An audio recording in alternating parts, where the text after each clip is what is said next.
تجيبيه ولا تسيبيه؟ بوينت البينك وبايو بوينت الرمادي، الاتنين ترتيبهم ممتاز. الرمادي طبعا بالنسبه لي في الترتيب اعلى، ده صدقوني عالي برضو، يعني بصراحه كنت بحس بنتيجه حلوه جدا من الاتنين، بس الرمادي ترتيبه اعلى شويه. ولو هختار واحد من الاتنين هختار مين؟ هختار البينك، برغم ان ترتيبها ممكن يكون اقل شويه من الرمادي، بس اقل حاجه بسيطه، او بتديني نفس الافكت، قوامها اخف سيكه. ولكن ريحه الرمادي انا ما بقدرش اتحملها. اكيد مفيش حد يحب ان ريحه شعره تكون كده، ريحته صعبه جدا بس نتيجته خرافيه. يعني لو عايزه بقى ترتيب من الاخر، يعني عن كل طبعا اللي فاتوا، يبقى طبعا خليكي في باي بوينت، سواء ده او اللي لونه رمادي.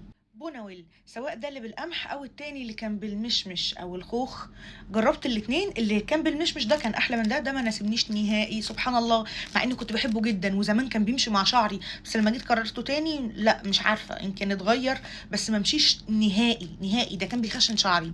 ازاي يخرجوه في السن ده؟ بس تحفه. اسمه ليدي باي ناتشر، ده بقى لمين؟ بما ان حجمه صغير كده، ناس اللي شعرها دهني وعايزه حاجه لا تلزق الشعر وتسيبه بيلمع ومترطب ومتسلك وكل حاجه. انا بستغرب جدا على انه القوام بتاعه خفيف جدا جدا، حتى كنت بقول مش هيرطب اصلا، ومع ذلك بيخلي الشعر مهفهف وناعم. هو بزبده الكاكاو وزيت اللوز، ممتاز بصراحه وارشحه جدا. قبال قبال قبال قبال.